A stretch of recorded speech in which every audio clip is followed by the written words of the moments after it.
All right, it's iPhone 13 launch day. Did you get a new iPhone? I got one. And I've already transferred all my stuff over to it. But there are some caveats you need to be careful of, so let's talk about it.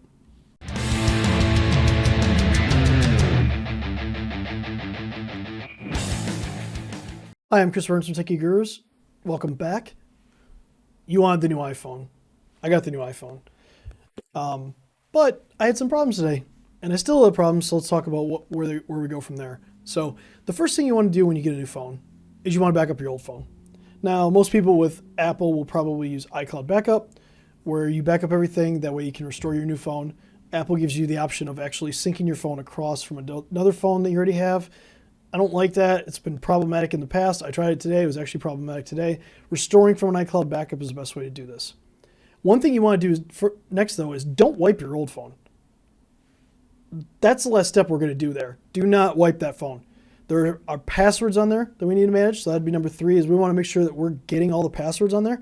Now, you've been following me for a little bit. You should have a password manager. You should have LastPass. You should have Keeper. You should have KeePass. You should have something where your passwords are. And if you don't, go do that first.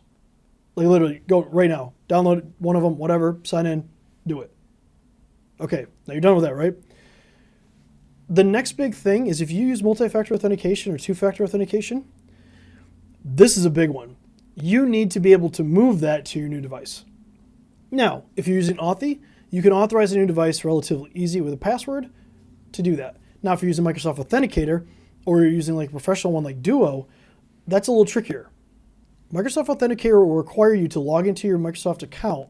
So in our case, Microsoft 365 account, add your new phone by going up into the corner to the right.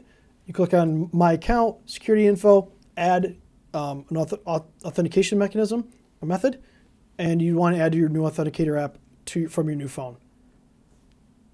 That's a lot of steps. Now, if you have Duo, normally you're going to have to get your IT involved to get that done. But those are the things you need to do before you wipe your phone, because guess what? If you require multi-factor authentication to log in, you can't log in to change it if you wipe your old phone first. So please don't do that. The next thing is to, like, with an iPhone, is to sign out of iCloud. So you're actually going to go into your phone, sign out of iCloud. You want to disable Find My Phone. So if you're going to trade it in, if you did a trade-in, you got one of those great deals like AT&T's, you have like $1,000 or whatever, or even if you trade into Apple or some other carrier, T-Mobile, Verizon, whatever, you want to make sure you turn off Find My Phone because that's required. So you turn it off, and you want to test. Make sure every app works on your new phone because you're going to have to log into a lot of them. If you use Apple Pay, you're going to have to put in at least your security code again to get Apple Pay working. Make sure the apps work that you do. Make sure all your multi-factor authentication works. Make sure you get those moved over. And only then do you go into General, Reset, and do erase all contents and settings. Now, if you're fancy and you have an eSIM, it's going to actually ask you if you want to reset the eSIM. An eSIM is basically, you don't require a physical SIM card to actually get on the network.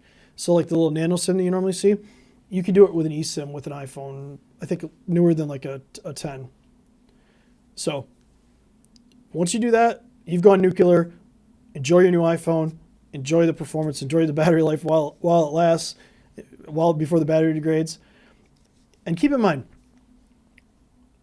this took me about 2 hours total, and I still have a problem with a vendor of mine where I can't reset my multi-factor authentication. I have to call them. So I have my old iPhone here sitting here that I have to keep probably until next week when they call me, because I opened up a ticket. When they call me back, so I can actually reset my multi-factor authentication, because until then I can't log in. So keep that in mind. Make sure you can log in anything that you need to. Otherwise, you're going to be doing a bunch of support calls and you're not going to be happy. So I'm Chris Burns from Techie Gurus. Hope you have a great week. Stay cyber safe.